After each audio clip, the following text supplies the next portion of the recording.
ওই দিনও আমার মসজিদের পাশে একটা যুবক টেইলার মানুষ টেইলারি করলো। সকালবেলা মানুষ গেল কাপড় আনার জন্য, যাইয়া তারে ডাকতেছে অথচ দরজা খুলে না। টাটকা যুবক দোকানের ভিতর থেকে মোবাইলের গানের আওয়াজ, শাটার ভাঙ্গা ভিতরে ঢুকলো, টুইকে দেখে মোবাইলে গান বাজে। সারা রাত টেইলারি কাম করেছে আর লাশটা মেশিনের সামনে পড়ে রইছে। তুমি যে রাতের অন্ধকারে ঘুমাইবার সময় ইয়ারফোন লাগায় গান শুনে ঘুমাও, বলো না ওই রাত যদি তোমার জীবনের শেষ রাত হয়, মালাকুল মউত আজরাইল যদি আইসা তোমাকে দেখে, মালাকুল মউত আজরাইল যদি আইসা তোমারে দেখে তুমি গান শোনো, তুমি কোনো অশ্লীল ছবি দেখো, বলো না ইমান কি তখন সাথে যাইব? হারাম কাজে লিপ্ত থাকা অবস্থায় কারোর সাথে ইমান থাকে না। আল্লাহর নবী বলে লা ইয়াজনি জানি হিনা ইয়াজনি ওয়া হুয়া মুমিন, যে মানুষটা হারাম কাজে লিপ্ত থাকে, জিনা করে জিনা করা অবস্থায়, মদ খাওয়া অবস্থায়, চুরি করা অবস্থায় তার কাছে ইমান থাকে না, মাথার উপরে ইমান ঝুলতে থাকে। যখনই সে গুনাহ থেকে নিজেরে ফারেক করে তখন ইমান তার মধ্যে আবার প্রবেশ করে।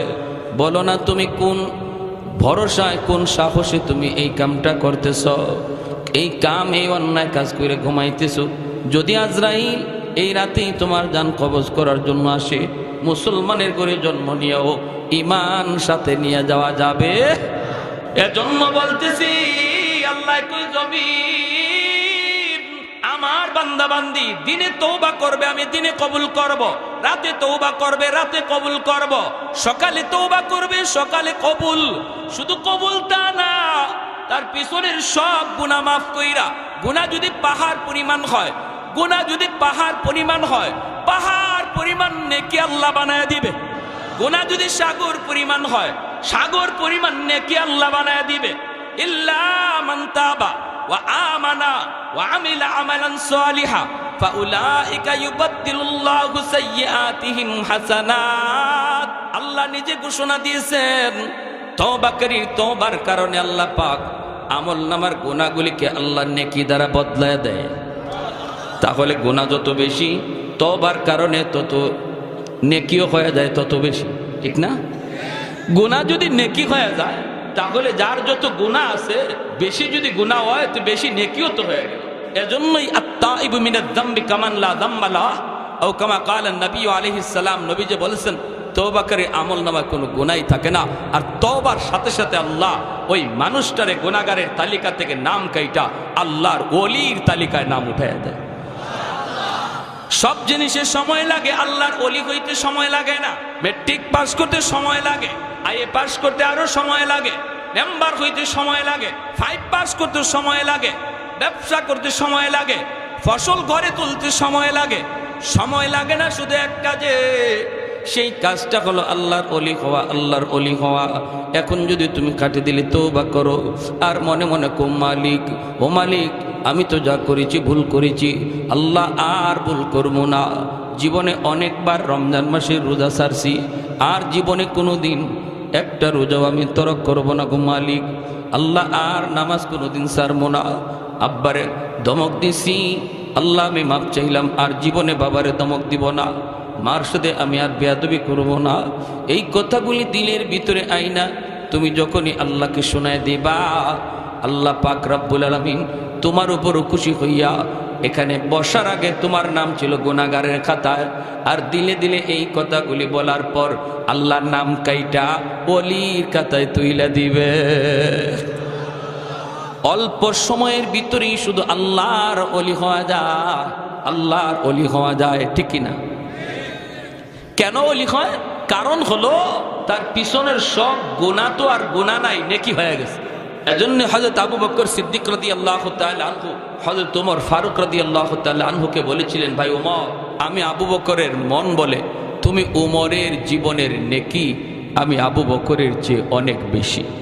হযরত ওমর বলেন দলিল, সিদ্দিক আকবর বলেন দলিল হলো আল্লাহর কোরআনের আয়াত। কোন আয়াত? কই ইল্লা মান তাবা ওয়া আমানা ওয়া আমিলা আমালান সালিহা ফাউলাইকা ইউবাদদিলুল্লাহু সাইয়্যাতিহিম হাসানাত।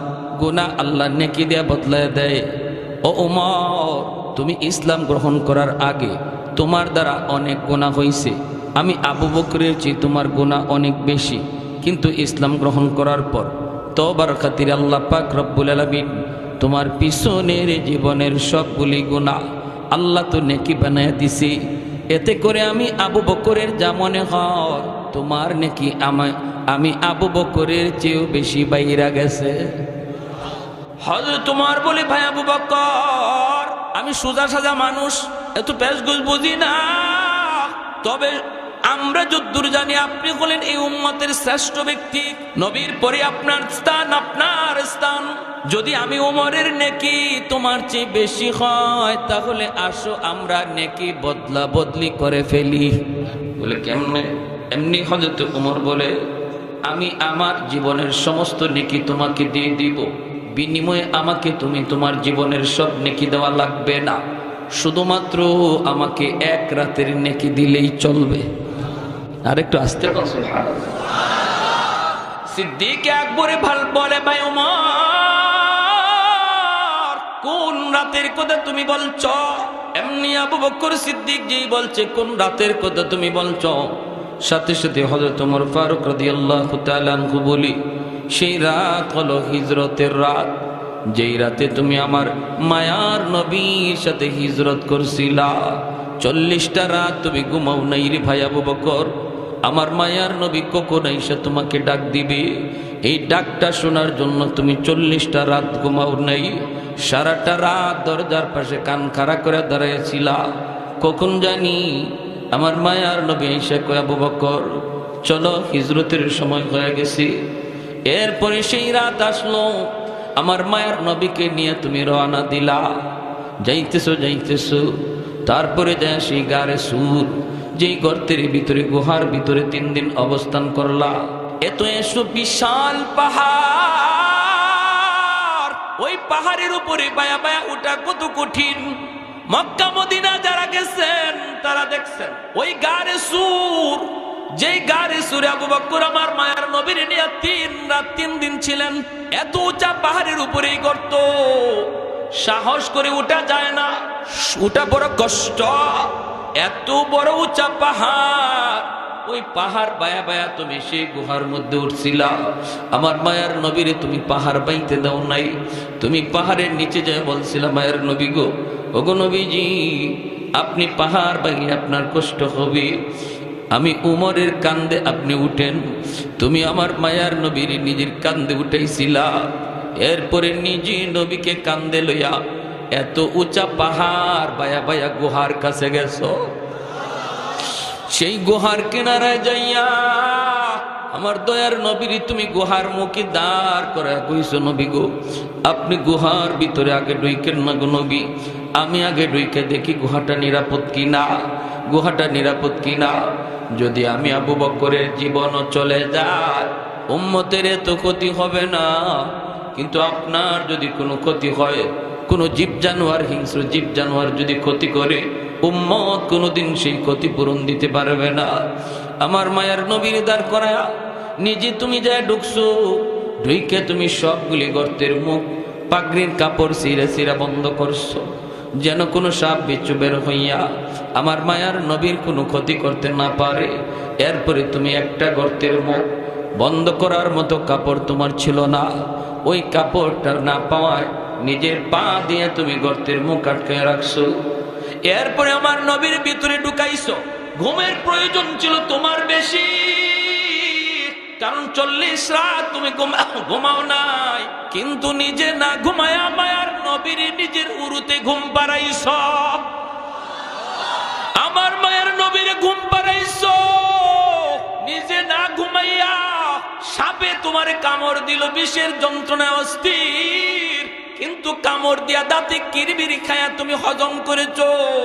যন্ত্রণায় বডি নাড়ানাড়ি করো নাও, বডিটা তুমি নাড়াও নাই, কারণ বডি নাড়াইলে আমার মায়ার নবীর ঘুম ভেঙে যাবে। এতটা হজম, এতটা হজম, এতটা হজম তুমি করেছো, এতটা ধৈর্য তুমি ধরছো। ও ভাই আবু বকর, আমি ওমরের জীবনের সব নেকি তোমাকে দিয়ে দিলাম, বিনিময়ে তুমি আমাকে ওই এক রাতের নেকি দিয়ে দাও। সিদ্দিক আকবর বলে, ভাই ওমর, আমি আবু বকর নিজেও তো জানি না ওই রাতে আমার কি পরিমাণ নেকি হইছে। বদলা বদলি করব পরে, আগে চলো আমরা যাই নবীর কাছে, যাই নবীকে জিজ্ঞেস করি এই রাতে আমার কি পরিমাণ নেকি হইছে। দুজন চলে আসলেন আল্লাহ নবীর কাছে। আয়েশা নবীকে জিজ্ঞেস করেন, মায়ের নবী গো, ওগো নবীজি, আমরা দুজন জীবনের নেকি পাল্টা পাল্টি করতে চাই। ওমর তার জীবনের সব নেকি আমাকে দিতে চায়, বিনিময়ে সে আমার এক রাতের নেকি নিতে চায়।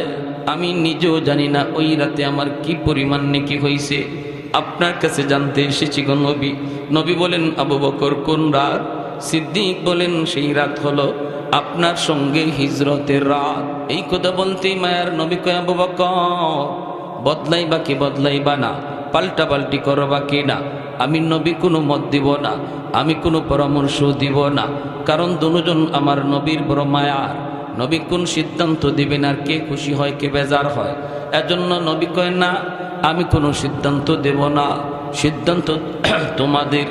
দুজন হলেন মায়ার নবীর ডান হাত বাম হাত, নবীর পরম বন্ধু। আজও আমার নবী রওজায়ে আতহারে দুই বন্ধুকে নিয়ে চিরনিদ্রায় শুয়ে আছেন।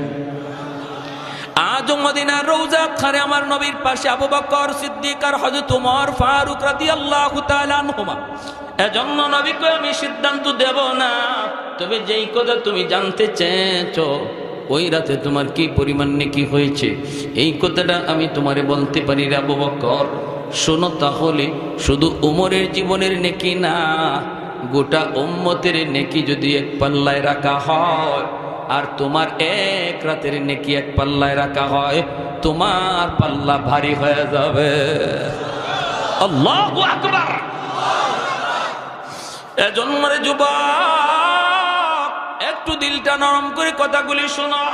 এই জায়গায় বসে যদি তুমি দিলে দিলে নিয়ত করো, মালিক আমি আর জীবনে গুনাহ করবো না, আর জীবনে তোমারে নারাজ করবো না, আল্লাহ পাক মুহূর্তের ভিতরে তোমার নাম গুনাহগারের তালিকা থেকে কাইটা ওলির খাতায় লিখবে। কেন? কারণ তোমার পিছনের জীবনে আর গুনাহ নাই। শুধু তা না, গুনাহগুলি নেকি দ্বারা বদলানোর কারণে নেকিও ডাবলের ডাবল হয়ে গেছে। সুবহানাল্লাহ। তাহলে তওবার এত দাম, ঠিক কিনা জোরে কোন? হ্যাঁ, জুন্নুন মিসরি রহমাতুল্লাহি আলাইহি। অসুবিধা হইতেছে আপনাদের? কি ভাই অসুবিধা হইতেছে? শাইখে গাজীনগরী রহমাতুল্লাহি আলাইহি, শাইখে বাগা, শাইখে কৌরিয়া, শাইখে কাতিয়া, আল্লাহর ওলিরা, তারা প্রত্যেকেই আল্লাহর ওলির খাতায় নাম লেখাইছেন যৌবনকালে। এজন্য বয়স যত বাড়ছে আল্লাহ মর্যাদা তত বাড়ায় দিয়েছে। যখনই একজন মানুষ যৌবনে আল্লাহকে গোলামি করবে, আল্লাহরে ভয় করবে, তখন বয়স যত বাড়বে মানুষের কাছে দাম কমবে, মানুষে তার ইজ্জত দিতে চাইব না, কিন্তু আল্লাহ তার ইজ্জত বাড়ায় দেবে। আর আল্লাহ যার ইজ্জত বাড়ায় মানুষের কাছে ইজ্জত বাইরে যায়, ঠিক কি না? যে লোকের যৌবনে ইবাদত নাই সে বুড়া হইলে কোনো দাম নাই, আর যে যুবকের যৌবনে ইবাদত আছে বুড়া হইলে পরে আল্লাহ তার ইজ্জত বাড়ায়। শুধু বাড়ায় না, দেখেন না আহমদ শফি রহমতুল্লাহি আলাইহি কয়জনে চিনতাম, বুড়া বয়সে তামাম দুনিয়া চিনল, ঠিক না জোরে কর? তামাম দুনিয়া চিনল, তামাম দুনিয়া চিনল, তামাম দুনিয়া চিনল। প্যারে হাজিরিন, এজন্য বলতেছি জুন্নুন মিসরি আল্লাহর বহুত বড় একজন বুজুর্গ। ইনি নদীর পার দিয়ে হাঁটতেছেন, আর দেখেন একটা বিচ্ছু, খুব বিষাক্ত একটা বিচ্ছু নদীর পারে দাঁড়ায় গেছে। বিচ্ছুরা নদী পার হতে চায়, কেমন করে নদী পার হবে? নৌকা নাই, খেয়া নাই, কিছুই নাই। আল্লাহর ওলি জুন্নুন মিসরি দাঁড়ায় রইলেন, দেখি বিচ্ছুটা কেমন করে নদী পার হয়। হঠাৎ করে দেখেন পানির নিচ থেকে একটা কচ্ছপ পানির উপরে উঠল, ভাসতে ভাসতে নদীর কিনারায় পৌঁছলো, আর বিচ্ছুটা লাফ দিয়া কচ্ছপের পিঠে বসলো। কচ্ছপ নিজে খেয়া হইয়া বিচ্ছুটাকে নদী পার কইরা দিল। এই দৃশ্য দেখে জুন্নুন মিসরি কয়, আল্লাহ তুমি তোমার কুদরতে বিচ্ছুরে নদী পার করায় দিছো, আমারও তো নদী পার হতে মন চায়, কিন্তু কেমন করে নদী পার হব? আল্লাহ নদীতে কোনো নৌকা নাই, কোনো খেয়া নাই। আল্লাহ আমারও মন চায় নদী পার হতে, আমিও দেখতে চাই বিচ্ছুটা কই যায়, কেন তুমি নদী পার করায় দিছো বিচ্ছুরে? আল্লাহ পাক তার অলির অন্তরে ইলহাম করলেন, হাতের জায়নামাজ পানিতে বিছায়া দাও, জায়নামাজে বসে পড়ো, আমি আল্লাহ জায়নামাজে বসে নদী পার করা দেব। এই ক্ষমতা আল্লাহর আসেনি না নাই? মানুষ যা পারে না পারে কে? মানুষ যা দেখে না দেখে কে? মানুষ যা শুনে না শুনে কে? এ যুবক, রাতের অন্ধকারে কেউ তোমারে দেখে না, দেখেন কে? এ যুবক, মা দেখলো না, বাবা দেখলো না, উস্তাদে দেখলো না, চেয়ারম্যানে দেখলো না, মেম্বারে দেখলো না, দেখলো কে? আর একটু জোরে কও, দেখলো কে? এই ভয় যার অন্তরের ভিতরে আছে, রাতের অন্ধকারেও জিনাবি বিচার করতে পারে না, রাতের অন্ধকারেও মানুষের মাল চুরি করতে পারে না, রাতের অন্ধকারেও সে আরেকজনের সম্পদ নিতে পারে না, ঠিক কিনা? জোরে খান। জন্নন মিসরি আল্লাহর ওয়ালি নদী পার হয়ে গেলেন, জায়নামাজে বসে বসে নদী পার হয়ে গেলেন। তিনি বিচ্ছুর পিছনে পিছনে যাইতেছেন, আর শুধু লক্ষ্য করেন বিচ্ছু কোন দিকে যায়। হঠাৎ করে দেখেন হাওরের মাঝখানে একটা গাছ, গাছের নিচে একটা যুবক মনের আনন্দে ঘুমাইতেছে। এ যুবক, একটু দিলটা নরম করে কথাটা শোনো, এত দূর থেকে এসেছি শুধু তোমার কলিজায় কিছু কথা দেওয়ার জন্য। যদি এই মাহফিল থেকে অন্তত দিলটা নরম করে উঠতে পারো, আমাদের আশাটাও সার্থক, তোমাদের মাহফিল আয়োজন করাটাও সার্থক। আল্লাহর ওয়ালি তিনি তাকায় দেখেন যুবক গাছের নিচে ঘুমায়, বিচ্ছুটা ওই যুবকের দিকেই যাইতেছে দ্রুত। তিনিও বিচ্ছুর পিছনে পিছনে গেলেন, যা দেখেন মাথার পাশেই একটা বিষাক্ত সাপ ফনা ধরে আছে, যে কোনো মুহূর্তে যুবককে দংশন করবে, যে কোনো মুহূর্তে যুবককে কামড় দিবে। এমনি বিচ্ছুটা যাইয়া আর দেরি করলো না, লাফ দিয়া সাপের মাথায় উঠল, ওইটাই সাপটারে কামড় দিল। সাপের কামড় খাইয়া, সাপ বিচ্ছুর কামড় খাইয়া মুহূর্তের মধ্যেই সাপটা মারা গেল। আল্লাহু আকবার।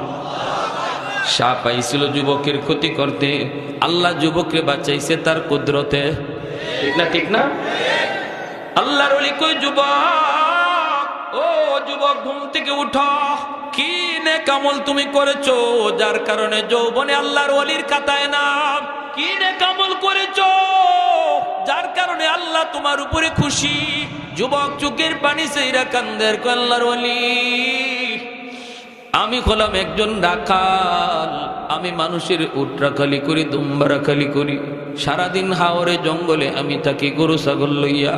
কিন্তু যেখানে আমি থাকি না কেন গো, যখনই আজান আমার কানে আসে, সাথে সাথে আমি জঙ্গলে থাকলে জঙ্গলেই নামাজে দাঁড়ায় যায়, হাওরে থাকলে হাওরেই নামাজে দাঁড়ায় যাই। আল্লাহর গোলাম, অনেকে এখানে আছেন, আপনারা কৃষক, কৃষিক্ষেত করেন, ফজরের সময় আপনি বের হন আপনার জমি জমায়, ফজরের আজানটা আপনার কানে আসে, এরপরও অনেক ভাই ফজরের নামাজ না পড়ে জমিতে চইলা যায়। আল্লাহ পাক রব্বুল আলামিন কুদরতে কলিজায় কেমন ব্যথা লাগে জানোনি? আল্লাহকে, বান্দারে ফুঞ্জি দিলাম আমি আল্লাহ তোরে, সুস্থ দুইটা হাত আমি আল্লাহর দেওয়া ফুঞ্জি, সুস্থ দুইটা পা আমি আল্লাহর দেওয়া ফুঞ্জি, সুস্থ দুইটা চোখ আমি আল্লাহর দেওয়া ফুঞ্জি, সুস্থ একটা বিবেক আমি আল্লাহর দেওয়া ফুঞ্জি। আমার দেওয়া ফুঞ্জি দিয়ে তুই আমার ডিউটি পালন করলি না, আরেকজনের ডিউটি পালন করতে গেলি। আল্লাহ কষ্ট পায়, আল্লাহ কষ্ট পায়। আল্লাহ ডাক দেয়, ইয়া আইয়ুহাল ইনসান মা গাররাকা বিরাব্বিকাল কারীম, বান্দা তোরে কে আমি আল্লাহ থেকে ভুলাইয়া দিল? বান্দারে কে তোরে আমি আল্লাহ থেকে তো ভুলাইয়া দিল? মায়ের পেটে আমি আল্লাহ তোরে পাললাম, আমি খাওয়াইলাম, তোর দাঁত ছিল না, আমি আল্লাহ তোরে দাঁত দিলাম, তোর মুখ ছিল কিন্তু খাইতে পারতি না, আমি আল্লাহ তোরে খাওয়ার শক্তি দিলাম, কান ছিল সব কথা শুনতি না, আমি আল্লাহ তোরে শোনার ক্ষমতা দিলাম, হাত ছিল ধরার ক্ষমতা ছিল না, আমি আল্লাহ তোরে ওই শক্তি দিলাম, পা ছিল হাঁটার ক্ষমতা ছিল না, আমি আল্লাহ তোরে হাঁটার ক্ষমতা দিলাম। আজ তোরে কে আমি আল্লাহ থেকে ভুলায় নিল? কোন জিনিস তোকে আমার থেকে ভুলায় দিল? এই বইল আল্লাহ বান্দার পিছনে পিছনে কুদরতি হাতে ডাকে, বান্দা যাইস না, যাইস না, আয় আমি আল্লাহর কদমে দুইটা সেজদা দিয়া যা। 2টা রাকাত ফজরের নামাজটা পড়ে তুই হাওরে যা। যখনই তুমি ফজরের নামাজটা পড়ে তুমি হাওরে গেলা, আল্লাহ তোমার উপরে খুশি হয়ে গেছে। কারণ আল্লাহ নিজে কইছে, বান্দা ফজরের নামাজটা পড়ছো, এখন তুমি বের হয়ে যাও। ফাইদা কুদিয়াতিস সালাত ফান্তাশিরু ফিল আরদ ওয়াবতাগু মিন ফাদলিল্লাহ। আমার বিধান ফরজ আদায় করেছো, এইবার তুমি জমিতে যাও, বাজারে যাও, দোকানে যাও, চাকরির টেবিলে যাও, রিজিক অন্বেষণ করো। আল্লাহর হুকুম মানতে তুমি জমিতে গেছো, জমিতে যায় তুমি জমির কাম শুরু করেছো, নিয়ত করেছো আল্লাহ জোহরের আজান করলে আবার জমির আইলেই নামাজে দাঁড়ায় যাব। যখনই তুমি ফজর পইরা জোহরের নামাজটাও তুমি জমির আইলে দাঁড়ায় গেছো, আল্লাহ পাক ফেরেশতাদেরকে কয়, ফেরেশতারা তাকায় দেখ আমার বান্দা এত ব্যস্ততার ভিতরে আমি আল্লাহর হুকুম বলে না, দেখ দেখ আমি আল্লাহ তোদেরকে পেট দেই নাই, আমি তোদেরকে বিবি বাচ্চা দেই নাই, এজন্য তোদের জমি জমা করা লাগে না। তোমরা ফেরেশতারা 24 ঘন্টা আমার জিকির করো, কারণ তোমাদের বউ বাচ্চা নাই, তোমাদের পেট নাই, খাওয়ানো লাগে না। আমি আমার বান্দারে পেট দিছি, খাওয়ানোর চাহিদা তার আছে, বিবি বাচ্চার জিম্মাদারি আছে। এত জিম্মাদারি থাকার পরও দেখ আমার বান্দা আমাকে ভুলে নাই। অতএব ফজর থেকে নিয়ে জোহর পর্যন্ত যতটুকু সময় সে জমিতে কাম করছে, এতটুকু সময় নফল তসবির ভিতরে ঢুকায়া দাও। তোমরা যতক্ষণ তসবি জপ, এইভাবে আমার বান্দার টাইমটারও তসবি জপার ভিতরে ঢুকায় দাও, নফল বন্দিগির ভিতরে ঢুকায় দাও। অতএব আমার ভাই, জমি জমার কাম কইরো তুমি আল্লাহর ওলি হইতে পারবা, জমি জমার কাম কইরো আল্লাহর ওলি হইতে পারবা। শুধুমাত্র আরেকজনের জমির আইল কাইটো না, আইল কাইটো না, আরেকজনের ফানি নিজের জমিতে নিও না। আল্লাহরে ভয় কইরো। ফানি নেওয়ার সময় কেউ দেখলো না, দেখলেন কে? আরে কুজুরে বলো কে? এতটুকু অন্যায়ের কারণে তুমি আল্লাহরে নারাজ করে ফেলেছো। শুধুমাত্র আল্লাহর ভয় অন্তরে নিয়ে যদি চলতার, নাম ছিল ওলির খাতায়। না যুবক, এমনটা কইরো না। আই কাইটা তুমি হয়তো 100টা জমি নিলা, 7 তবক জমিন আল্লাহ হাসরের মাটি তোমার গলায় লটকাইয়া দিব। 10টা দুনিয়ার সমান জান্নাত তুমি হাতছাড়া করবা। 1 জাররা পরিমাণ মাটির জন্য 10 দুনিয়ার সমান জান্নাত তুমি হাতছাড়া করতেছো। এ বুদ্ধিমান না বুকা? এজন্য রে যুবক, জুলকারনাইন আরে তোমরা তামাম দুনিয়ার বাদশা ছিলেন, তামাম দুনিয়ার বাদশা। মৃত্যুর সময় কয় আমাকে তোমরা কবরে যখন নিয়ে যাবা, কাফনের বাহিরে আমার 2টা হাত বার করে রাখো। মানুষেরা কয় কেন, কি জন্য? দুনিয়ার মানুষে মেসেজ দিতে চাই, আমি দুনিয়ার বাদশা ছিলাম কিন্তু কবরে যাইতেছি খালি হাতে, কবরে যাইতেছি খালি হাতে। এই মেসেজটা আমি দিতে চাই। এজন্য ভাই, কেউ কোনোদিন কারো জমি দখল করো না। শক্তি দিয়া, ক্ষমতা দিয়া, গোষ্ঠীর বড়াই দিয়া দুর্বলের উপরে কোনোদিন জুলুম করো না। বহুত বড় নিয়ামত তুমি হারাইবা সামান্য কিছু পাওয়ার জন্য। বৃহৎ তোমার পাওয়া হাতছাড়া হয়ে যাবে। ভাইয়েরা, বন্ধুরা, যুবক ডাক দেয়া কো আল্লাহর ওয়ালি, আমি হাওরে থাকলেও হাওরে নামাজে দাঁড়ায় যাই।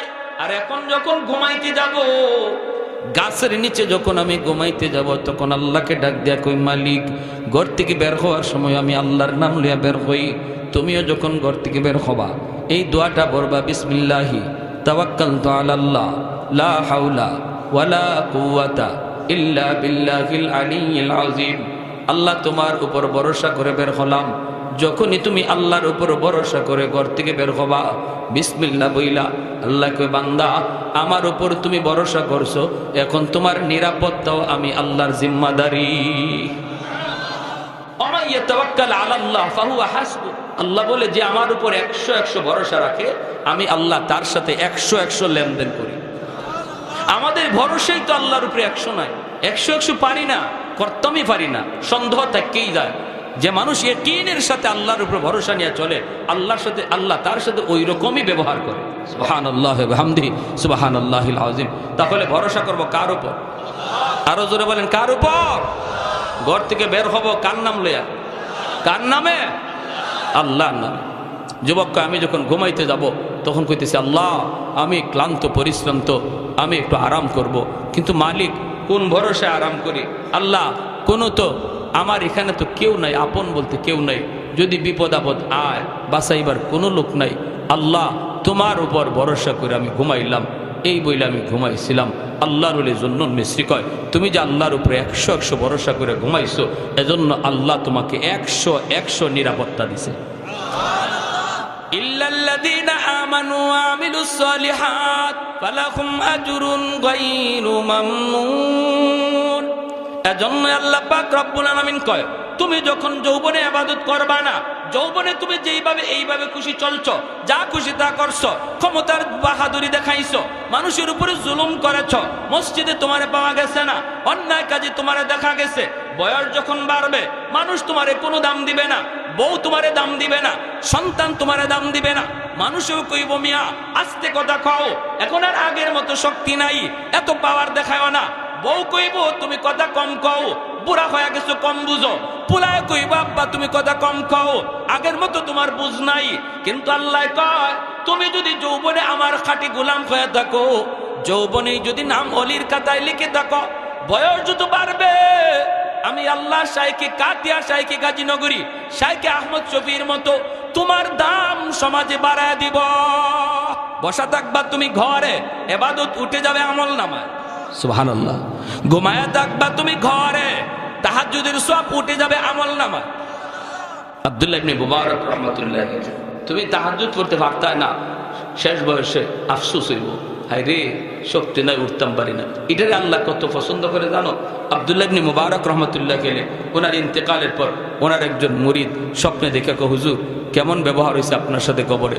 আব্দুল্লাহ ইবনে মুবারক কয়, কি কই মুরে বাবা, আমার পাশের বাড়ির এক বাড়িওয়ালা যে আসিল কামার, লোহার কাম করত, আল্লাহ তারে জান্নাতে আমার চেয়েও উঁচা মাকাম দিয়া দিছে। কেন জানি না, ঘুম ভেঙে গেছে মুরিদের, দৌড় দিছে ওই কামারের বাড়ি, যে তার বিবিরে বলতেছে, বিবি গো, ও মা তুমি একটু কও না তোমার স্বামীর কি নেকামল ছিল? কয় বেশি কিছু না, আমার স্বামী তো সারাদিন লোহা ফিটাইতো, তবে নামাজের সময় নামাজ হাতুড়ি উপরে উঠছে, আজানের আওয়াজ শুনছে আর নিচে দেয় নাই, পিছনে ফেলায়া মসজিদে। আল্লাহু আকবার। এটা সাহাবায়ে কেরামের আমল ছিল। সাহাবায়ে কেরামের ভিতরে নারীরা এমন ছিলেন, সুই উঠাইছেন ভিতরে ঢুকাইবেন, একটা গোতা দিলে পরে সিলাইয়ের কাম শেষ, কিন্তু যেই মাত্র সুই উঠাইছেন, আজানের আওয়াজ শুনছেন, কামটা শেষ করে লাই, এরপরে নামাজ পড়মুনে না। যেখানে শুই আছে, যেখানে সুতা আছে, এখানে হাত আটকে যেত। আগে আমার আল্লাহর হুকুম নামাজ, এরপরে কাম। আমার কাম বড় নয়, নামাজ বড়। নামাজ বড় না কাম বড়? কাম বড় না নামাজ বড়? জমির কাম বড় না নামাজ বড়? খেতের আইলো নামাজ পড়ন যায়নি জোরে মন। এই উম্মতের জন্য স্পেশাল অফার, আমার আপনার জন্য। আগের কোন উম্মতের জন্য সুযোগই ছিল না হাওরে নামাজ পড়ার, মসজিদে নামাজ পড়তে হইতো, নাইলে নামাজ পড়লে নামাজ ওইতই না বনে ইসরাইলে। কিন্তু আমার আপনার নবীকে আল্লাহ এই বিধান যদি আমার উম্মতের জারি থাকে, তাহলে আমার উম্মত নামাজ পড়বো কেমনে? বলে কেন? আমি নবী চলে আসবো, এরপরে আর কোনো নবী আসবে না। নবুয়তির এই জিম্মাদারি, দাওয়াতের কাজের জিম্মাদারি আমার উম্মত পালন করবে। এই দাওয়াতের কাজ লইয়া বাংলাদেশ থেকে আফ্রিকা যাইব, আফ্রিকার থেকে বাংলাদেশে আইব, কেউ বিমানে উঠবো, কেউ জাহাজে উঠবো দিনের দাওয়াতের কাজে। ওই সময় যদি গড়ের এলাকার মসজিদে নামাজ পড়তে হয়, সে জাহাজ থেকে নামাজ পড়বো কেমনে? আল্লাহ আমার উম্মতের জন্য বিধান আসান করো। এমনি আল্লাহকে বন্ধু যাও, তোমার উম্মতের জন্য সারা দুনিয়ারে আমি মসজিদ বানাই দিছি। জমিতে নামাজ পড়বে, জমির আইলে নামাজ পড়বে, ওই জায়গাটারে আমি আল্লাহ মসজিদ হিসাবে কবুল করে নিব। যেখানে নামাজে দাঁড়াইবে ওই জায়গাটাই মসজিদ হিসাবে কবুল করে নিব। এটা শুধু তোমার আমার জন্য এই সুযোগ। বলো না এরপরও যদি আমি আর তুমি নামাজ না পড়ি, কিয়ামতের ময়দানে আল্লাহর সামনে কেমনে মুখ দেখাবো? আল্লাহ যদি কো বান্দারে এত আসান করে দিলাম তোর জন্য নামাজের বিধানটা, যেখানে আসত সেখানেই নামাজ পড়ার সুযোগ তোর ছিল, আগের উম্মতের এমন তো সুযোগ ছিল না, এরপরও কেন নামাজ পড়লি না? একটু বলো। আল্লাহর সামনে মুখ দেখানো যাবে? মুখ দেখানো যাবে যুবক? দেখাইবার কোনো উপায় নেই। তো আব্দুল্লাহ ইবনে মুবারক রাহমাতুল্লাহ আলাইহি এই কথা বলার পর তখন ওনার মুরিদ গেছে, যায় কইতেছে, মাগো কি আমল ছিল? তখন কইতেছে, আমার স্বামী সারাদিন কামারের কাম কইরা, লোহার ফিটাফিটি কইরা বাড়িতে যখন বিকালে আসতো, এশার নামাজটা পড়লেই উনি ঘুমাই যেত। তাহাজ্জুদের সময় ঘুম ভাঙতো ঠিক, জানালা দিয়া দেখতো আব্দুল্লাহ ইবনে মুবারক তাহাজ্জুদের নামাজ পড়ে। তখন আমি দেখতাম আমার স্বামী চোখের পানি ধরে কাঁদতো আর কইতো, মালিক আমারও তাহাজ্জুদের নামাজ পড়তে মন চায়। তোমার ওয়ালি আব্দুল্লাহ দেখো কেমন করে সেই খুশুসি টাইমে তোমারে সেজদা দিয়ে তোমারে ডাকতেছে গো মালিক। আমারও মন চায় তাহাজ্জুদ পড়ার, কিন্তু উঠতে পারি না, সারা শরীরে আমার ব্যথা। আল্লাহ আল্লাহ তুমি আমারে এজন্য পাকড়াও কইরো না। এই কথা বইলা আমার স্বামী চোখের পানি জড়ায় কান্ত। আল্লাহ পাক রব্বুল আলামিন তার ওই আফসোসটারে আল্লাহ এত কবুল করা করছে। আব্দুল্লাহ ইবনে মুবারক তাহাজ্জুদ পড়েও যেই সওয়াব পাইছে, এই লোক ঘুমায় তাই কেউ এর চেয়ে বেশি সওয়াব আল্লাহ দিয়া দিছে। তাহলে আমি আপনি অন্তরের ভিতরে সেই জজবা রাখা লাগবে, তলব রাখা লাগবে। রে ভাই, এক ওয়াক্ত নামাজ যদি তোমার কোনো কারণে কাদা হয়ে যায়, দিলের ভিতরে ব্যথা লাগতে হবে। হায় রে আমার নামাজটা কাদা হয়ে গেল, হায় রে আমার দ্বারা এই গুনাহটা হয়ে গেল। গুনাহ হওয়ার পর যদি অন্তরের ভিতরে অস্থিরতা জন্ম নেয়, একটু বেচাইনি বাবায়, বুঝবা তোমার ইমানটা খাঁটি ইমান, মজবুত ইমান, আল্লাহ তোমারে পছন্দ করে। আর যদি গুনাহ করার পরে তোমার অন্তরে কোনো ভাবই আসে না, পেরেশানি আসে না, বোঝা গেল ইমান নিবে নিবে অবস্থা।